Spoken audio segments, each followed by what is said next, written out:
The hour was nearing 6 p.m.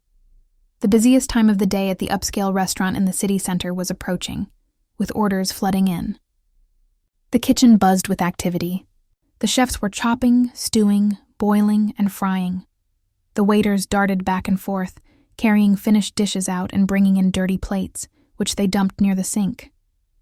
Ira, in a greasy apron, scraped the plates, sending the remnants of someone else's dinner into the trash bin. The monotonous, dirty work of a weary dishwasher served as a shield for her, effectively concealing her from the outside world. The door creaked open, and one of the waiters slipped into the kitchen. He grabbed a finished dish and tossed a quick remark to the head chef. "Vladislav Nikolaevich is here. He's coming to you." Then, he hurriedly darted back out. Ira, hearing this through the clamor of cooking and the clatter of dishes, lifted her head.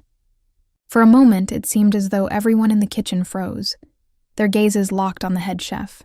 He quickly regained control. "What are you all standing around for?" he barked. Instantly, everyone returned to their tasks, and the owner of the restaurant, Vladislav Nikolaevich, stepped onto the kitchen floor, impeccably dressed, determined, and fit. He swiftly scanned the bustling room, and through the haze of steam, his eyes landed on the dishwater in the far corner, hunched over the mountain of dirty plates.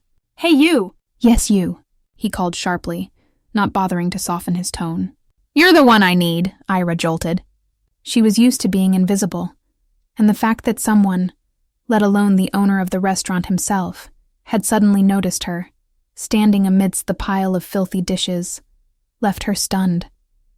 But Ira quickly composed herself, though her shoulders remained involuntarily tense. "Is something wrong, Vladislav Nikolaevich?" she asked, continuing to scrape sauce off a plate. The owner took a step forward, impatiently waving his hand. "Drop your dishes, come with me, quickly," he commanded. The woman obediently removed her damp apron, placed it on the edge of the table, and followed him. He moved swiftly down the staff corridor, and Ira had to nearly run to keep up. "You have half an hour to get yourself together," he said, his voice steady as he walked. "You'll join me for a business dinner?" "Vladislav Nikolaevich," Ira began hesitantly, trying not to lose her step. "I think you've made a mistake." The wealthy man stopped abruptly and turned to face her sharply. "No, you're exactly the one I need," he cut her off, irritably adjusting his tie. "In an hour, a delegation of foreign partners will arrive for an informal business dinner. They'll all have their dates, mistresses, or wives, who knows. And my chosen one got angry and ran off after another argument.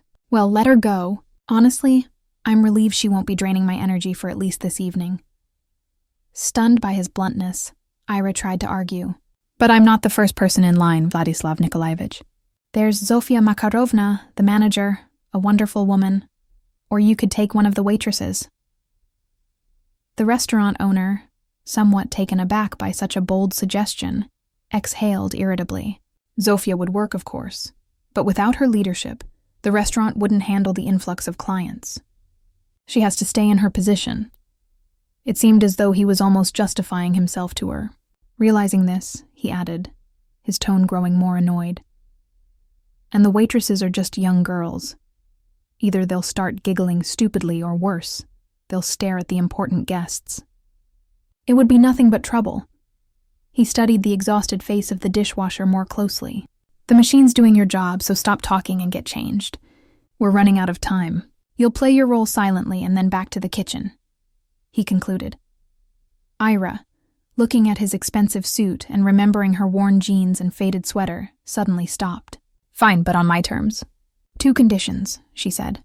"First, you behave respectfully toward me throughout the evening. And second," she glanced at her work clothes, "I didn't come to work in the best outfit. It's unlikely to make a good impression on your delegation. Give me your card, and I'll buy a dress." Vladislav Nikolaevich recoiled in shock. "There's no time. Are you out of your mind?" he shouted. Ira calmly approached, forcing him to step back. "Since I'm supposed to look like your companion, you will listen to me as if I were your companion. At least for this evening," she said, her voice firm. "Don't forget, you're just a dishwasher." He attempted to maintain control. His voice trembled with tension. "Yes, you're right. I sort the dirty dishes and scrub the floors in the kitchen, but that doesn't stop me from being a woman, and I have my own secrets, Ira retorted. You focus on preparing for your esteemed guests, and your card will take care of me. Of course, if you want your plan to succeed. Vladislav Nikolaevich clenched his jaw tightly and begrudgingly pulled out a gold card from his wallet. He stared at it for a moment, as though unsure, but then handed it to Ira. 7 more p.m. Try to be on time, he muttered through clenched teeth. Ira, now dressed in her modest clothes, dashed outside. The central streets of the city gleamed with the lights of high-end boutique windows. She hurried, knowing time was tight. Her heart raced in anticipation. Every day on her way to work and back, she passed by one particular tempting store. Each time, her eyes were drawn to the one dress in the window. It was the color of the night sky, with the finest silver embroidery, and it seemed to be waiting for her alone. Determined, Ira pushed open the heavy glass door. The street noise faded, and she was enveloped by silence and the scent of expensive perfume. A consultant, a young, arrogant man in a tailored suit, approached her slowly. He scanned her, her worn-out sweater and faded jeans giving her a clearly skeptical look. "How may I assist you?" he asked coldly, not even attempting to hide his condescending tone. "I need an evening dress," Ira said clearly. "Please show me the one in the window, the dark blue one." The consultant raised an eyebrow in amusement. His lips curled into a sneer. "I'm afraid that's an exclusive model. We prefer to show it by appointment to clients who can truly appreciate such a piece and afford to pay for it." He emphasized the last word, insulting her without directly being rude. "I'm afraid I won't be able to help you." Ira was shaken by his unjust arrogance, but she remained outwardly calm. Instead of arguing, she slowly took out the gold card and tapped it gently on the polished glass counter. The tapping sound echoed softly through the silence of the boutique. "You didn't hear me correctly, young man," Ira said firmly but politely. Her voice carried an assurance that sharply contrasted with her attire. "I asked you to show me the dress. I don't have time for arguments." The consultant, stunned by the dignified rebuttal and the gleam of the gold premium card, paled. He quickly realized that his prejudices had jeopardized a very significant sale. "Of course." The condescending tone disappeared. "I apologize," he flustered, and his face immediately lit up with a respectful smile. "I'll get it for you right away." Ira nodded silently, having won the right to try on her dream dress. She entered the fitting room. She carefully removed her everyday clothes and slipped into the dress. The smooth, cool fabric cascaded over her body, hugging her figure. It was as if she could feel that the dress had been made for her. She gazed at herself in the mirror, admiring the reflection. Ira took a comb from her purse and, in one motion, let her hair down, which fell in a shining cascade over her shoulders. When the client stepped out of the fitting room, the consultant jumped up from his chair and accidentally knocked his knee against the counter. His eyes widened in surprise. Before him stood a stunning beauty. "I'll take it," Ira said confidently. She paid for the dress without even glancing at the price tag. Catching one last glimpse of herself in the mirror by the door, she felt her heart swell with joy. Her long-held dream had come true. The consultant, still rubbing his bruised leg, mumbled as she left. "Come back any time. We'll always be happy to help."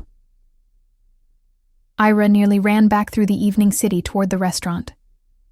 She had to make it, and she did. The woman, now in the elegant dress, walked confidently through the main entrance of the restaurant, drawing involuntary attention from everyone who saw her. Deep in the hall, she almost immediately spotted Vladislav Nikolaevich. His movements showed that he was tense, like a tightly wound spring. The guests were already taking their seats, and he was gallantly helping the ladies settle in. It seemed as though he was stalling for time.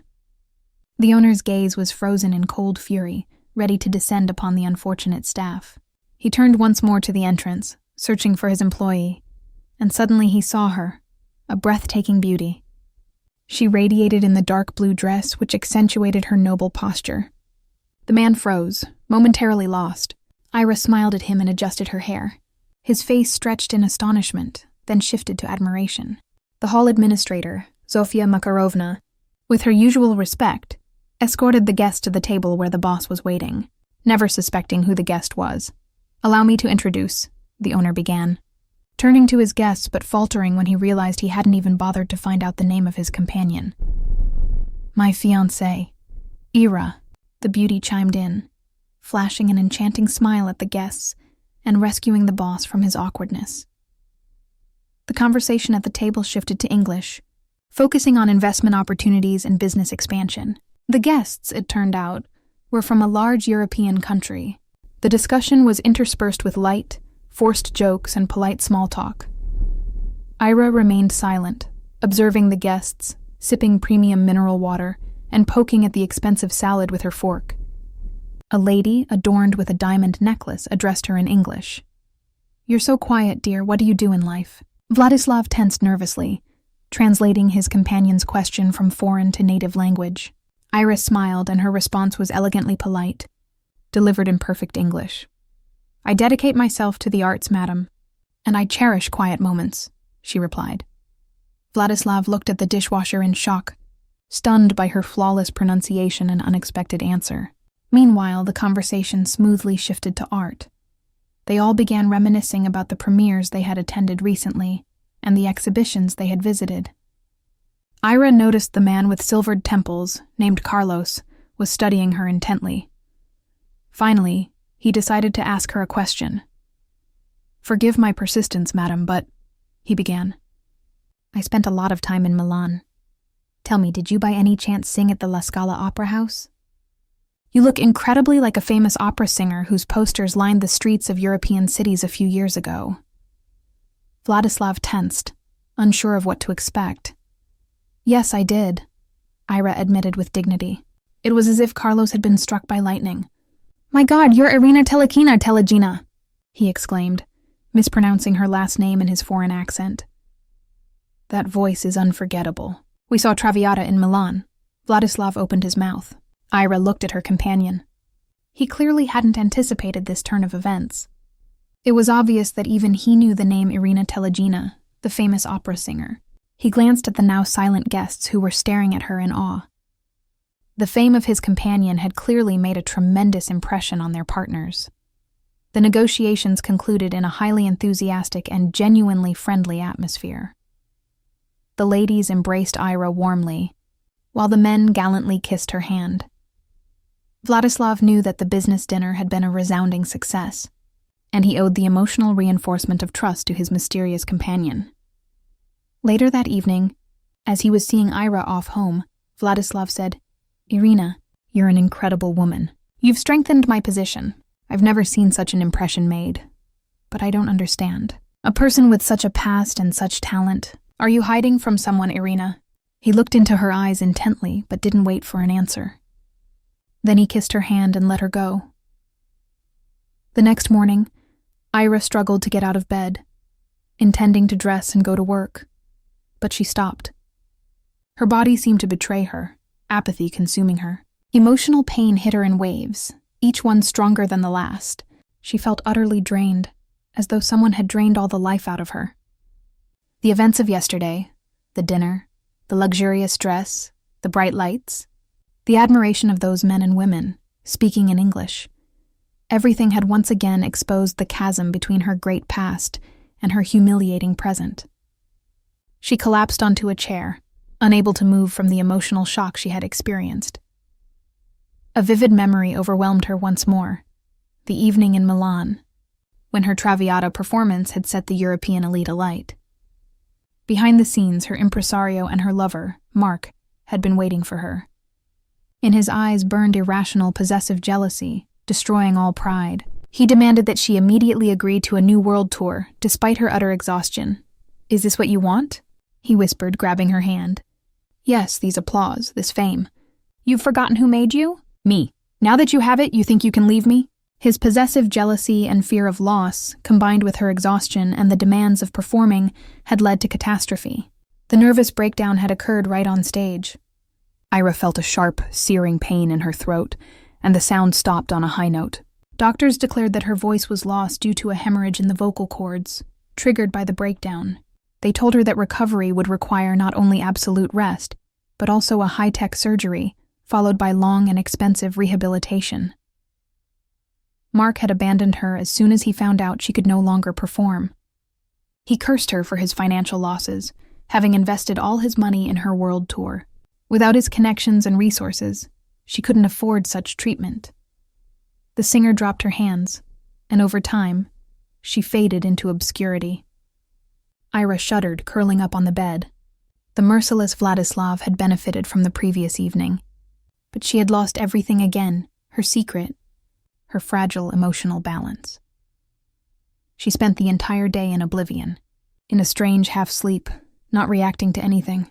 The phone, left on the nightstand, vibrated several times from incoming calls. Only late in the evening, when the room had fallen into shadow, did she glance at the screen. A brief, soulless message lit up. "Find another job." She read it and set the phone aside. She didn't care. Once, after losing her voice and the stage, she had already lost everything that mattered to her. The next morning, Ira gathered her strength, dressed, and stepped outside. Her feet carried her toward the conservatory, the place she had once graduated from. She walked down the park alley beside the old building. A cold autumn rain drizzled down. Ira shuffled forward, lost in heavy thoughts, hoping that maybe there would be a vacancy at the conservatory. Something, anything. Suddenly, she felt someone touch her shoulder. She jumped, turning in confusion. Standing before her was Vladislav Nikolaevich. He was wearing an expensive coat. His face was tense. In his eyes flickered that same commanding spark. "Why aren't you at work?" he asked, his tone immediately snapping Ira back to reality, back to her role as a dishwasher. "I've been looking for you at your workplace." Ira lowered her gaze, bracing for a reprimand, completely lost. But Vladislav made an unexpected move. His tone softened as he spoke. "All night I listened to recordings of your performances. A divine voice. I'm still in awe. It won't leave me. I read everything available about you online. And I'm shaken by your tragic story. The story of the global star, Irina Telegina." He looked at her with admiration and sympathy. "You shouldn't hide from people. Irina, you shouldn't hide your gift." Ira remained silent. She knew the gift was gone forever. Vladislav placed his hands on her shoulders. "I'm not just impressed, Irina. I've been dreaming of you since that evening. If you're willing to trust me, I'm ready to help you," Vladislav said. His voice was almost pleading. "I've found the best specialists. I'll bring your voice back." Ira gazed into his eyes. She felt the wall of fear and loneliness crumble under the pressure of growing hope. Before her stood a real strong man, one who was ready to care for her and protect her. She smiled through her tears. "Okay," Ira whispered, her lips trembling. "I trust you, Vladislav." With Vladislav's support and resources, Ira underwent a complex phonochirurgical operation. After long months of rigorous rehabilitation, her divine voice returned, and prolonged vocal exercises made it even stronger and purer. 2 years passed. Irina Telegina made a triumphant return to the grand stage. Vladislav was by her side. Their relationship, which had begun with an awkward encounter, blossomed into a strong and mutual love built on support and trust. And you, tell me, did you enjoy my story? Be sure to subscribe to our channel. In just a few days, a new story will be released here. Don't miss it.